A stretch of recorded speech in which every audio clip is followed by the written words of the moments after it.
Yo, long time no see. I just thought I'd come on here. I'm actually traveling at the moment. I'm working on a client project and I'm over in Scotland. It's just mental. We're heading to the Isle of Skye. Just gonna go film cool mountain stuff for this new client, which is gonna be really exciting. But I thought I'd come on here because I recently done a documentary and I've never really done a proper documentary before. So I wanted to basically run over 3 of the key things that I learned during my time making this documentary and things that I'm gonna take with me going forward into doing some more. So I'm gonna share them with you today, but I thought I'd bring you along with this whole adventure basically talk about it whilst we're on the road. So enjoy and take a look at this view. It is unreal.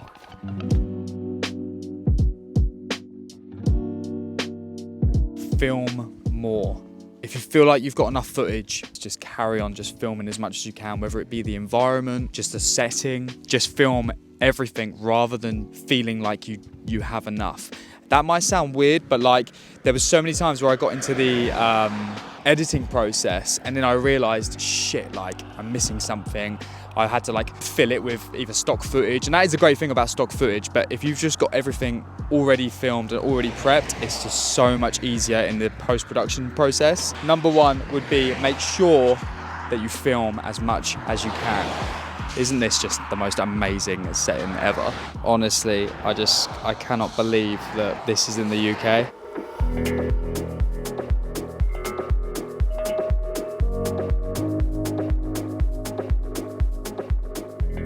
Location 2 and tip 2 is audio is literally everything.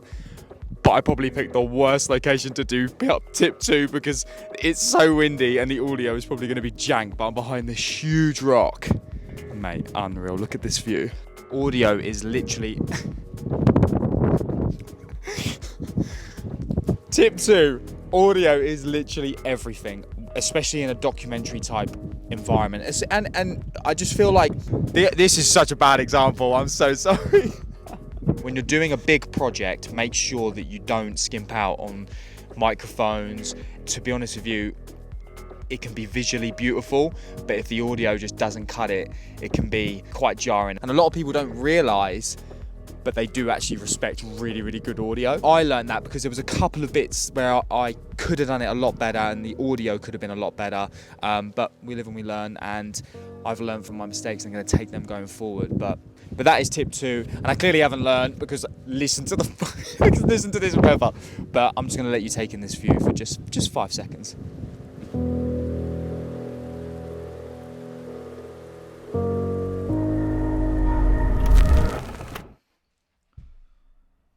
And unfortunately, tip 3 is not in the mountains or in a really cool place. It's back at home, which is not great. But it's all good because I'm back at my office and we're back working. This leads me on to tip number 3, which is connect with your subject. Especially with the documentary that I worked on, it was very personal, very intimate. It was for a girl called Sydney Mae Crouch. She is a fellow YouTuber. It was about her mum's passing. I won't give away too much. If you want to see it, go watch it. I really appreciate the feedback on the documentary as well, but it's about her mum and her mum passing away. It was very intimate and I really needed to connect with the family and sort of almost take a little bit of how they were feeling and try and relate to that in any way I could. I feel like you should take that to every documentary that you go and film, in my opinion anyway. I feel like if you want to capture someone's story, you have to try and be more than just a videographer. Mold into their storyline to really capture the most raw footage that you can, especially for this documentary. I mean, there's other documentaries that are a bit more sort of, I don't know, run and gun. For any sort of documentary where you're trying to tell a very sort of, whether it be a personal or very in-depth story, really get to know the subject before just putting a camera in their face. Another thing I'll touch on is quite a lot of people get a bit funny on camera. What I mean by funny is they've never done it before and they're a little bit nervous and they kind of maybe only touch on the surface of what they're talking about. And I think as a videographer or as a filmmaker, it's our job to try and bring out more and try and dive into what they're talking about in more detail and try and get them to open up. Because the moment that they open up, you've captured golden content and golden footage. So I'd say those are my 3 tips that I learned along the way, and hopefully you can apply them in your filmmaking and your storytelling. But yeah, I've been Elliot Stevens. Thank you so much for watching. Thank you so much to all of the guys and girls that have subscribed to me in the last few months. I've had a few people come in, so thank you to you. Thank you so much for sticking around, and hopefully you'll see some more of me in the future. Take care.